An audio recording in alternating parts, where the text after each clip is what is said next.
beautiful. Give yourself to love. The other day, Kevin and I were walking around Sloan's Lake, and there was a woman all dressed up with a thick book in her hand, and she was walking after this woman who was walking a dog. And as we were walking by, it's funny how you hear little pieces of conversation when you're walking around a lake and you're a lot of people and going different directions. And she said to this woman, "It's been scientifically proven that the Bible is factual." And she's kind of chasing after her, and the woman clearly didn't want anything to do with that. And I went, and then we walked by, and I felt terrible that, she's entitled to her beliefs, and that's okay. That's a different perspective. But what we don't want to do is put anyone down for what they believe. Have to be open. Brian McLaren is an author, pastor. He's written over a dozen books, and he says this: in a world full of big challenges, in a time like ours, we can't settle for a heavy and fixed religion. We can't try to contain spirit in a box. We need to experience the mighty rush of the wind of Pentecost. We need our hearts to be made incandescent by the Spirit's fire. I love that quote. We can't keep spirit in a box. Spirit's in a box anytime we see only our way, only our view. Spirit doesn't see sides. Today is Pentecost Sunday. I love Pentecost Sunday because of the story behind it, but it comes from our Jewish roots. It comes from another Jewish holiday called Shavuot. Did I get it right, Mike? Yay. Shavuot. Shavuot, in the times of Jesus, so shortly after Jesus ascended, 50 days actually after Easter, the Jewish were all at the temple because they were there for Shavuot. Shavuot is a festival or a holiday where it was originally a harvest festival, the Week of Weeks. It was 7 weeks after the seed was planted, and they bring their first fruits to the temple. It's a way of gratitude to God, to Spirit, for all that they have harvested. After the temple was destroyed, some rabbis decided and went back to the book of Exodus and realized that it was 50 days after the Israelites left Egypt that they were given the Torah, that they received the Torah, their commandments, their laws. And so Shavuot continued to be a celebration 50 days after the second day of Passover. And so in the time of Jesus, or shortly after he died, the Jews were all together. They were at the temple. They were there to celebrate Shavuot, which Shavuot also, by the way, can mean the birthday of the Jewish faith, because it's when the Jews accepted this covenant with God, with the commandments. So, Passover, they're all at the temple. They're all there for Shavuot. And they're in this upper room. The apostles, they say, are in this upper room. This comes from the second book of Acts. They're in the upper room, and this mighty strong wind comes. And then all of a sudden, they have these tongues of fire are over their heads. And everybody's speaking different languages, but they can understand each other. It's incredible. And they say there were thousands of people here for this event, but they could all understand each other. I love how Unity, Charles Fillmore, co-founder of Unity, explains in the Metaphysical Bible Dictionary that this violent wind is the clearing of consciousness, clearing the way for a higher level of consciousness. We need this strong wind to clear the way. And that the tongues of fire are illuminations of thought. You come into a greater awareness. And then they say the Holy Spirit descended upon them. They actually downloaded. It was downloaded a sense of confidence, downloaded new ways of being. Want to see the image, Bonnie? So I love this image of Pentecost Sunday I found yesterday. And if you can, I don't know how easily you can see it. Maybe if you're online, you can see it better. But it's a really diverse group of people. It doesn't look like this room. It looks like the world. Really, it looks like the world, and they're all getting this illumination of thought. And the dove represents peace in the middle of Jesus' hands. And they're all allowing this download to happen. I love this symbol of Pentecost. But that diversity, what can that mean for us today? That they're all speaking different languages. It can mean that maybe not necessarily that we're all speaking different languages, but that we all have different perspectives. We all have different points of view. We look different. We think different. We have different sexual orientation. We have different skin color. We vote differently. But we understand each other. Isn't that what we're after? This understanding of each other. Understanding can bring love. We stop othering and just be in this place of love. Give yourself to love, as Marcy's saying. Give yourself to love, if love is what you're after. Aren't we all after more love? Aren't we all want that in our lives, to have greater understanding?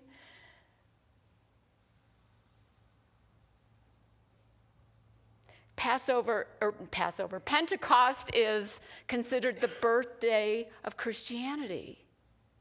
It's where the apostles gained new confidence, where they could go out and preach. Before this, they were scared. They let their fears overrun them. But after Passover, with this new download from Spirit, they were able to go out and preach and spread the word. And many people said, oh, they're just drunk. They're just, what is all this going on? They're just drunk. And Peter got up and he said, it's 9 o'clock in the morning. We're not drunk. And he gave an impelling speech. It's all in the book of Acts, chapter 2, if you want to read it. And that said that they converted 3,000 people that day. They baptized 3,000 people. The apostles needed this dose of the Holy Spirit. In Unity, we say that the Holy Spirit is the law of God in action. It's that expression of God, the manifestation of Spirit. Letting God out of the box. Letting Spirit out of the box. Spirit cannot be contained, but how many of us want to contain it? How many of us want it to just stay in that box and just be our way of seeing things, our way of being? Spirit doesn't work that way. Spirit is everywhere, present all the time. Omnipresence, one of the names we give for God in Unity. Omnipresence, everywhere, in totality at the same time, no matter what's going on. Spirit is there.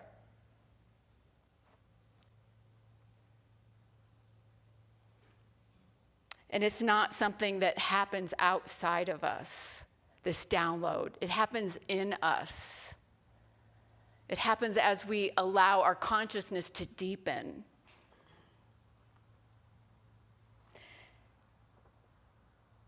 It's love's presence itself, that spiritual essence of us, love's presence. I love how Jim Lewis, who wrote, he was a Unity minister, in Mystical Teachings of Christianity, he says this: when the Spirit nudges, I would suggest that you budge. Move with it. It's preparing you for something great. It's preparing you for something great. When you feel that wind, I haven't learned to love the wind yet, Marcy, but when you feel that wind, it's that clearing the way for something new, clearing the way for change. This week, I went on my first ever silent retreat, 24 hours.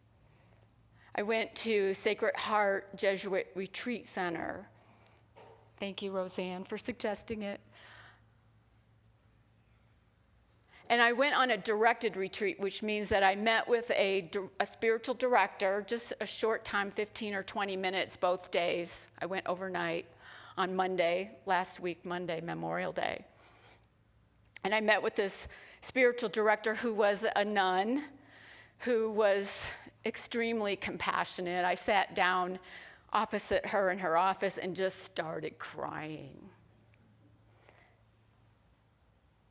And she just gave me permission to just cry.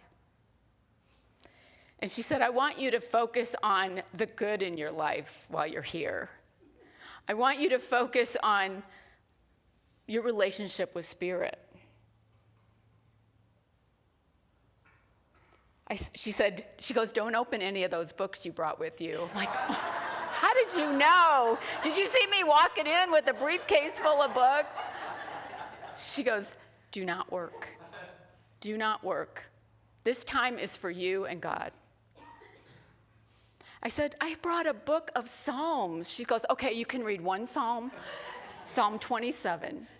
I said, okay. She goes, but don't study it, just contemplate. I'm like, okay. She goes, that's all I have for you today. Go on and enjoy your time. She goes, get outside. If you can stand the wind, it was super windy that day. And we'll meet again tomorrow. That's the only talking I did that day. So I went outside and started. I had my journal. I didn't have my book. I had read the book 27 Psalm before I went outside, but I had my journal with me. And I was walking around trying to find, it's a big grounds with lots of benches and chairs all over. It's on top of a hill, and it overlooks a big valley on all sides and the Rocky Mountains in the background to the west. It's just beautiful, beautiful. And of course, it's Jesuit, so there's lots of crosses and crucifix and pictures of Jesus and the Pope everywhere. But that's okay. That's okay. That was my background. That's okay. So a lot of the chairs were metal and they were hard, or they were wooden benches that looked like I was going to snag my clothes on them. So I was looking for something comfortable to sit on. And I found this woven chair that looked really comfy, and so I walk over there and I sit down in it, and there's this big wooden cross, probably 10 feet high, 12 feet high, wooden cross with the statue of Jesus looking at the cross. And the statue of Jesus, he's kneeling and he has all these bushes around him. And I thought, well, this is interesting. Jesus is contemplating the cross. But I noticed a plaque, and so I got up and read the plaque. I was in the Garden of Agony. That's what it was called, the Garden of Agony. I thought, well, this is fitting. I sat down in the Garden of Agony and just allowed all the tears to flow. I had been feeling nervous, overwhelmed, still trying to get over pneumonia that I got in Hawaii. Thank you, Hawaii Air. And just feeling not in a good place. And so in this Garden of Agony, I just meditated, contemplated the cross, contemplated those things that I need to cross out, as we say in unity. The cross represents crossing out those things that no longer serve us. And I just meditated, and the tears are flowing, and it's really windy, as I mentioned. But the sun was out, so I felt warm enough. And then as I'm meditating, I noticed it got darker and colder. And my mind goes, my thought was, where'd the sun go? And then immediately I caught myself, how many times do we say that when a cloud goes over the sun? Where'd the sun go? The sun didn't go anywhere. The sun is still there. The sun, S-U-N, but also S-O-N, or the daughter, is always there shining brightly, always. It's us that allows these circumstances in our lives to cloud it over, to forget its presence. It was really profound to me. And so as I'm sitting there and finally the sun came back, I was feeling really cold. And I looked at the statue of Jesus, this big white statue of Jesus, contemplating the cross. And I remembered the story of the Garden of Gethsemane, where he is in agony until he surrenders. It's in the garden that he surrendered. Not your will, but not my will, but your will. He said to Spirit, not your will, but my, I'm saying it backwards. Not my will, but your will. And in that moment, I surrendered. I surrendered.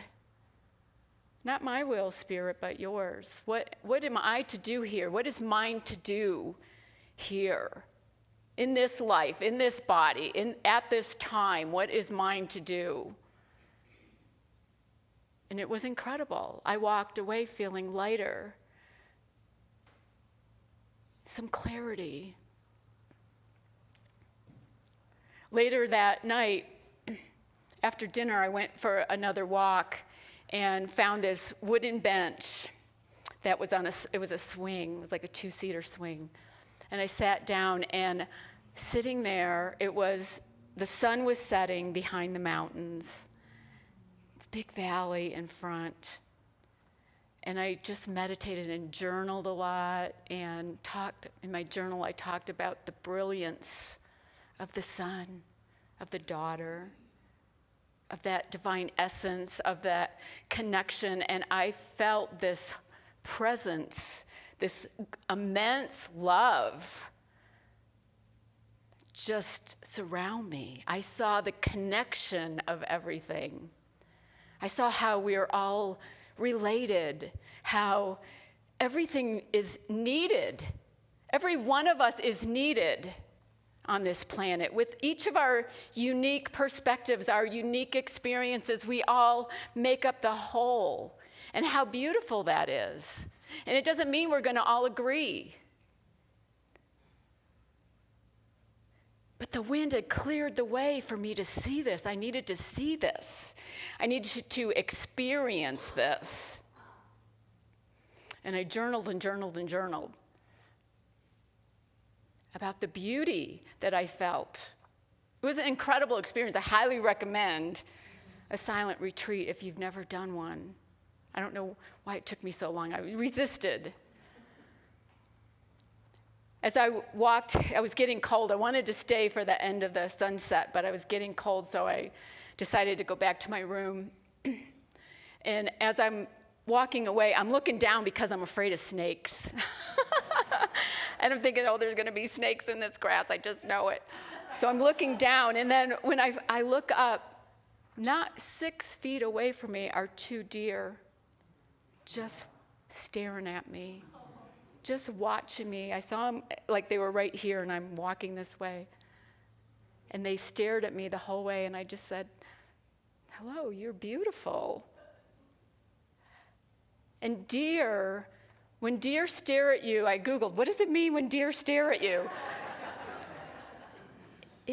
Deer have good instincts, and so they will only stare at you if they trust you.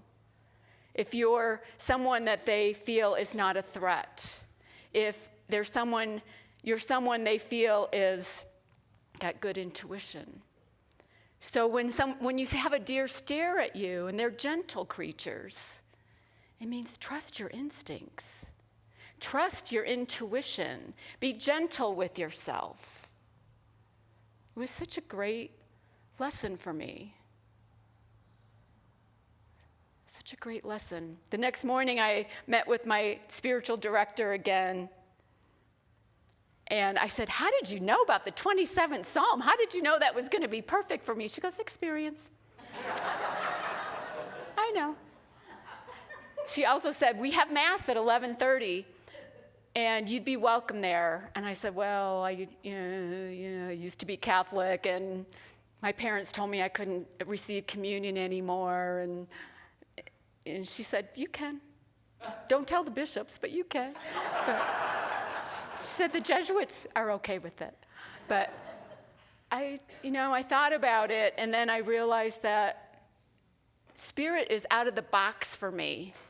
Spirit is in the expansiveness, in that experience I had outside. Spirit is not just contained within the boundaries of a building or within the ritual of a Mass, as beautiful as I think Mass is. Spirit is much bigger than that. My spirit is out of the box. She said, how do you feel this morning? I said, I feel like Pentecost has come early, and I have this tongue of flame above my head. And she said, okay, just calm down, though. Continue your day and keep your quiet time here. And when you go back, the work will always be there. It'll always be there. Take this time for you. Take it for you. And I would invite each of you to do that. Take some time for you. To let that tongue of fire be downloading into your consciousness. Let the wind clear the way. Richard Rohr, I love Richard Rohr's things that he says, and he says this in one of his blogs. The spiritual truth is this: there is a difference between knowledge on ice and knowledge on fire. For many Christians, their belief is often just knowledge on ice, not experiential firsthand knowledge, which is knowledge on fire. Even though we call them both faith, there is a difference between intellectual belief and real trust. There is a difference between talking about transformation and God's love and stepping out in confidence to live a loving life. Only the second is biblical faith, when our walk matches our talk. Our walk matches our talk. That's Unity's fifth principle. That we have to take action, that we have to do what we feel called to do, based on whatever has been downloaded to us, based on whatever has been revealed to us. Let Spirit out of the box. Spirit is not a jack in the box. You ever thought about that? A jack in the box is we move the crank and it pops out. But it's tethered. It's tethered. A jack in the box, if Spirit were like a jack in the box, it'd be tethered to our beliefs, our perspective, our way. We have to control it. Don't let your Spirit, your divine essence, your presence, knowing of love's presence, be tethered to anything. Let it be expansive and share that. Be the mystic you came here to be. Each of us have that capacity to be mystics, to have a direct experience of Spirit. Hopefully Spirit out of the box and tap into that deeper self. How? How do we do this? There's lots of contemplative practices. I'm just finishing my second contemplative practices class. So there were two of them. There's lots of contemplative practice, and it doesn't mean just silent meditation. There's embodiment, there's expressive meditation, there's laughter meditation, there's art. It's all forms of meditation, of contemplation, sound. Unity magazine this month had an article called Rethinking the Borders of Spirit by Philip Goldberg. And in it, he talks about the Hare Krishnas who were out. He was in California, and they're singing and chanting and dancing. And he said, and as they were doing this, a bunch of Hasidic Jews were there, and they joined in, and they're trying to chant with them. And when the chant was over, the Hasidics did their own kind of singing in Hebrew. And the Hare Krishnas started to, or tried to follow along. And he said, and it was infectious. And then you have other people, spectators, that were joining in and clapping and singing and dancing. And he said, that was beautiful. He goes, there were probably Christians and Muslims and Hindus and Buddhists. And that's what our world is made up of. Understanding that tongues of flame, understanding each other. That's what we're called for. That's what we're invited into, to understand each other. Break down those barriers and let spirit out of the box. And there's lots of benefits to doing this. Lots of benefits. More joy, more clarity, more compassion, more ability to give of ourselves, give of our gifts in service, make this world a better place. Are you ready to do that? Yes. Yes. Let spirit out of the box. Let your spirit out of the box. Let her out of the box, or him out of the box, or it out of the box, whatever you want to call her.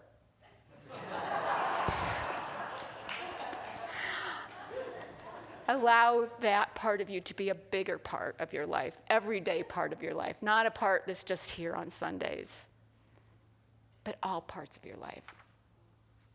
Namaste.